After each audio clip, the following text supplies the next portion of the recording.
casele astea tradiționale din Lut, din Vălătuci. Foarte frumoase. Pentru că era un moment de mare bucurie pentru familie, iar interiorul este compartimentat în camera morarului, asta micuțe de aici, pe care vă arătăm acum. Și erau în genunchi pentru că își cereau iertare de la părinți. Foarte interesant. Asta seamănă cu o școală. Sunt curioasă dacă chiar o școală este.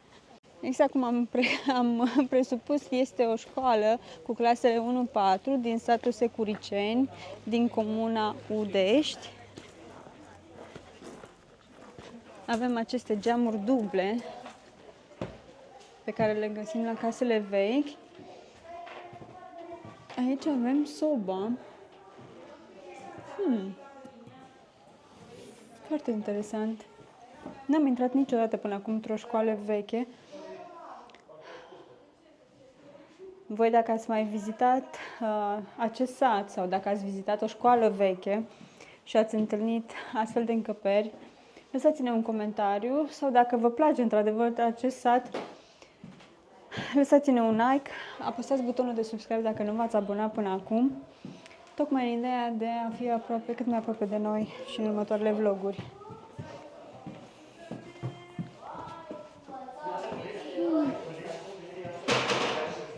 Aici avem băncile vechi. Doamne, cum mi-aduc aminte de copilărie. Și tabla. Am prins genul ăsta de table, dacă vă vine să credeți. Foarte drăguț. Și sobele din teracotă. Da.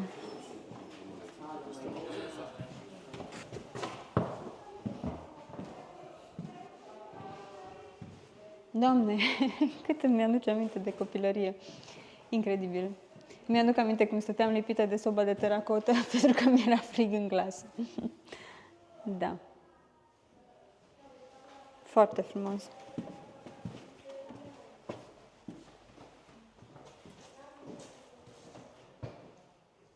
Câți dintre voi ați scrijelit aceste bănci și v-ați lăsat numele pe ele? Lăsați-ne un comentariu. Aici e cancelaria.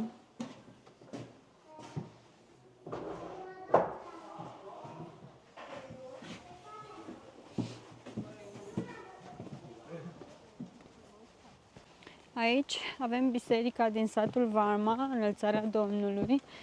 Este o biserică din lemn, după cum se observă. Foarte frumoasă.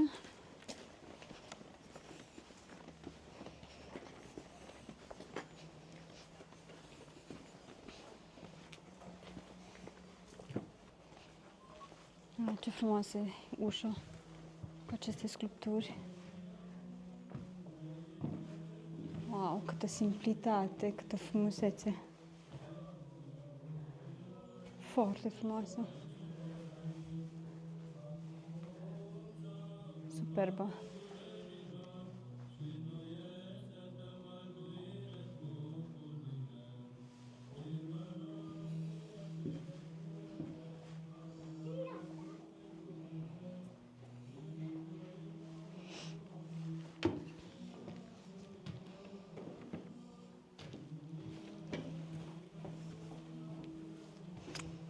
Și aici avem clopotnița din satul Vama.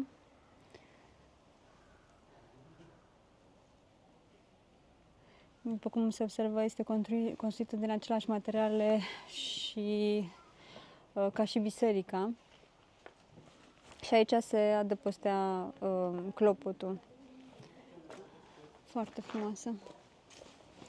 Sperăm că v-a plăcut într-adevăr plimbarea noastră în Muzeul Satului Bucovinean și ați înțeles cumva că imaginea de ansamblu a muzeului practic reflectă organizarea și activitatea complexă a satului tradițional, arhitectura și cumva atât și construcțiile comunitare și instalațiile tehnice care cumva ilustrau ocupațiile, meseriile meșteșugărești ale zonei și modul de viață al locuitorilor din Bucovina. Dacă v-au plăcut plimbarea noastră în muzeu, lăsați-ne un like și un comentariu dacă se poate. Haideți să mergem către cetate acum. Nu știu cât timp ne-a mai rămas la dispoziție din această zi, dar încercăm să profităm din plin de ea. Cetatea a fost construită la sfârșitul secolului al XIV-lea și extinsă și fortificată de-a lungul timpului, devenind practic un simbol al puterii Îmi amintesc atunci când am vizitat-o când eram copii, mi se părea mai mare. Aceste porți, inclusiv, erau exagerat de mari pe lângă mine. Nu că acum mi se părea la fel de mari, dar foarte altfel vezi lumea când ești copil. Hai să vedem cum se prezintă interiorul cetății după atâția ani de zile. Se observă de adevăr că au mai restaurat și încă au loc lucrări de restaurare.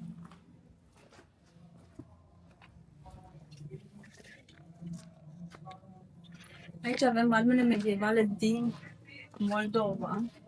Ce frumoase sunt bările astea!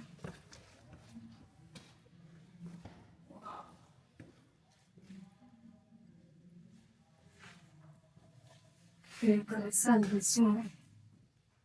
Avem spade.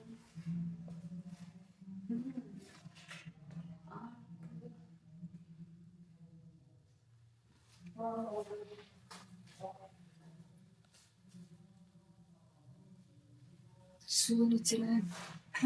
Interesant.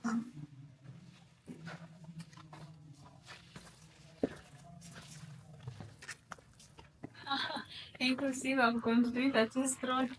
Asta nu e natural. Cred că s-au inspirat din... Ce credeți? Oare s-au inspirat sau nu s-au inspirat din serialul Game of Thrones?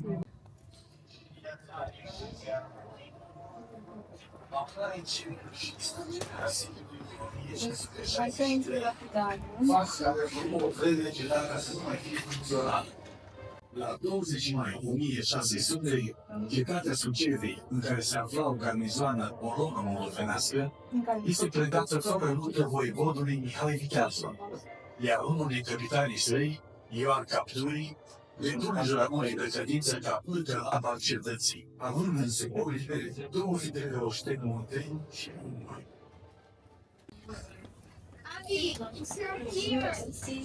munți.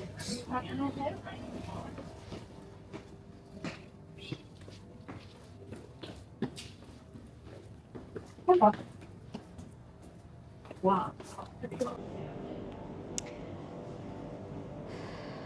Cetatea a cunoscut o perioadă de glorie în secolul al XV-lea și al XVI-lea, dar a început să intre în declin după moartea lui Ștefan cel Mare, pentru că a fost distrusă parțial în secolul al XVII-lea și abandonată pentru o perioadă foarte lungă de timp.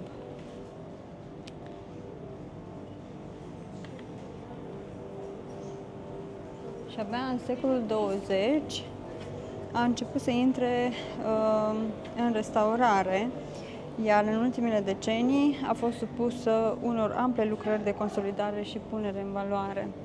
Iar astăzi, după cum se observă, cetatea este un important obiectiv turistic și un simbol al istoriei și culturii românești.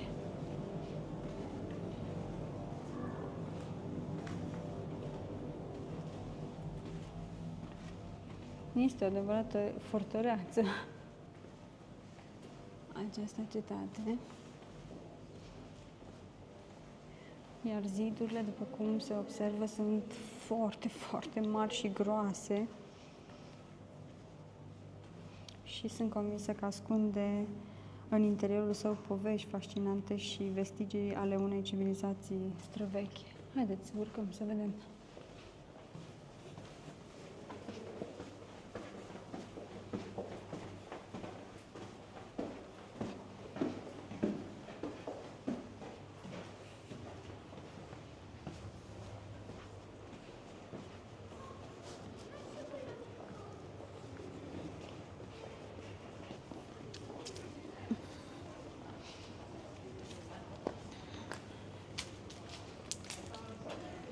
Castane. Aici avem vechea intrare în castel. Oh.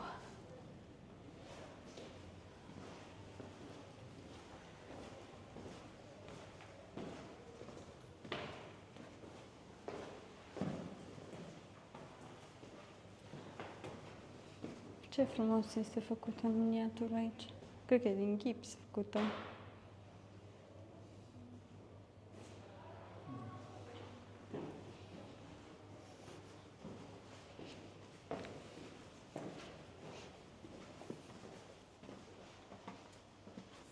Wow!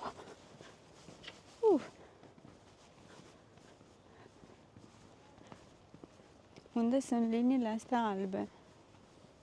Practic, de acolo, în sus, a început restaurarea cetății.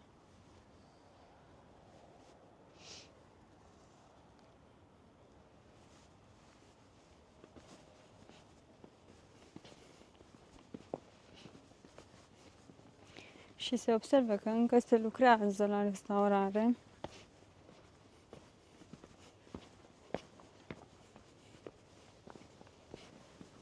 Cât de mult au restaurat, cât de mult au lucrat, observi? Foarte mult. No, imaginează-ți când eram copil, doar o mică parte din ceea ce vedeți voi acum era restaurat. Foarte frumos. Mă bucur să văd că, într-adevăr, mai există un interes în ceea ce privește istoria României și, cumva, cuiva îi pasă să restaureze aceste locuri și, la urma urmei, este în interesul tuturor, pentru că poți veni aici într-un weekend sau când ai liber împreună cu copiii și astfel să le prezinți istoria țării Moldovei. Și nu numai. Și pentru tine ca și adult este o incursiune în timp. Și cu siguranță rămâi fascinat de aceste locuri. Eu una sunt. Iar am ieșit tot aici. Zici că e un labirint. Foarte frumos. Haideți să urcăm pe zidurile cetății.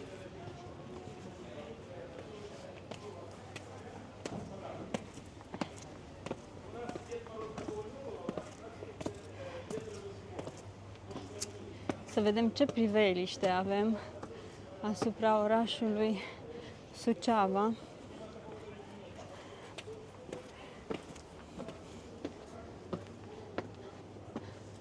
Cât de înaltă putea să fie cetatea asta? Cât de înaltă! Când stau și mă uit la ea,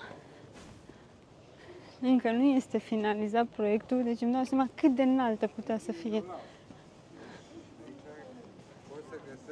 Mai era numită și cetatea de scaun al Moldovei.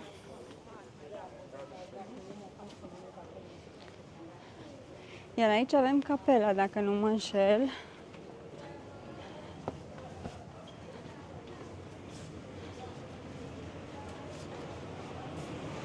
Ce mică este intrarea. Și-au pus aceste, cred că sunt dezumidificatoare, mă gândesc. Da.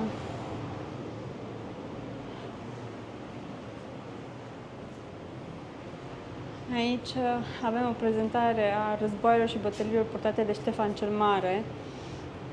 Practic câteva mărturii documentate, începând din 1457 până târziu în 1499. Această încăpere este dedicată lui. Și aici? Oare unde ajungem? Vai! La cât de... Sunt un fan al acestor scări.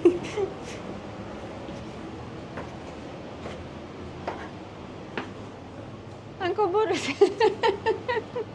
Am crezut că iară ne scoate la domnul portar. Mai putem urca pe undeva? Da, uite, mai avem și aici câteva încăperi pe care putem să le vizităm. Aici avem Tezaurul Moldovei.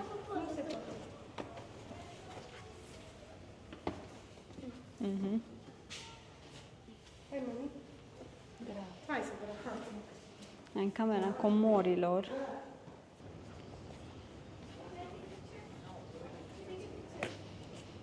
Aici avem blazoane boierilor din Moldova.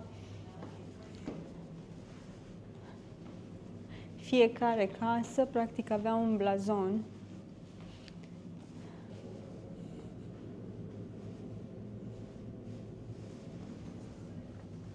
Stau și mă întreb așa, de fapt, bine, aceste încăperi acum au fost amenajate pentru noi, pentru turiști, dar stau și mă întreb, de fapt, ce reprezentau pe vremuri și care era rolul fiecărei încăperi.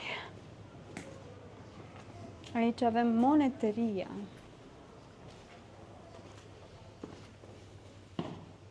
Pentru că în Moldova au circulat atât banii mici de monetăria internă, cât și monedele provenind din alte țări, precum Polonia, Ungaria sau mai știu eu ce. Dar în timpul domniei lui Petru Mușat au existat acești groși de argint cu stema Moldovei și stema personală a domnului pe revers. Și, bineînțeles, aveam limba latină pe marginea monedei. Foarte frumos și foarte interesant în același timp.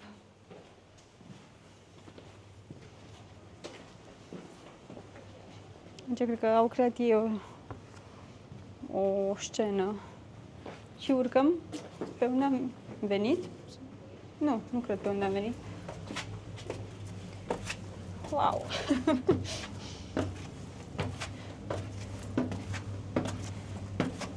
Deși nu sunt un fan al acestor scări, nu mă dau în lături.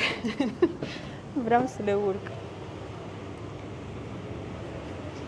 Aici avem o cameră închinată lui Petru Mușat I, Petru I Mușat, de fapt.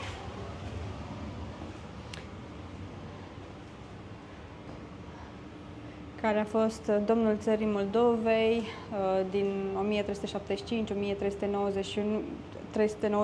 1375-1391 și practic în timpul domniei sale s-a schimbat destul de mult destinul Sucevei.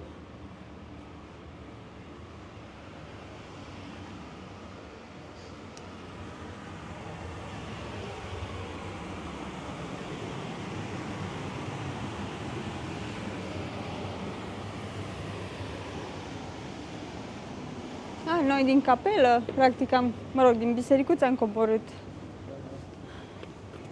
Foarte interesant. Mă gândeam că ajungem undeva la subsol, într-o cameră în care erau depozitate tot felul de lucruri, dar nu. Aici e doar un view, un punct de belvedere al cetății. Da, doar atât am putut să vizităm din biserică. Nu știu de ce rețineam că se putea vizita mult mai mult decât am văzut noi acum.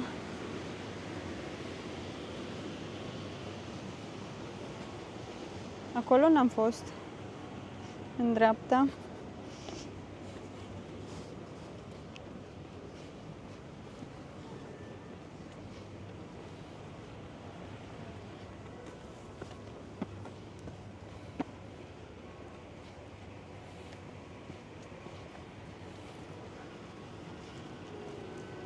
Aici avem un tun, care bineînțeles că în momentul de față nu mai este funcțional. Sunt 3 la număr.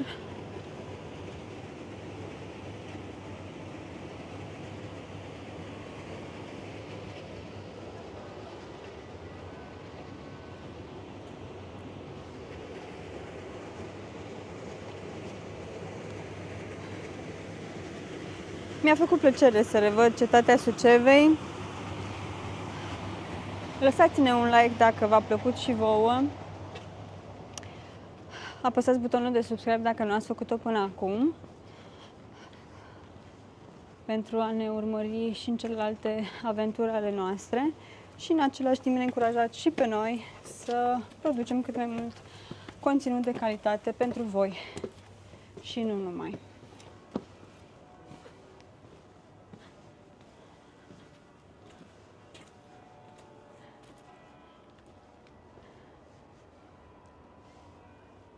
Foarte frumos se vede Suceava de aici de sus.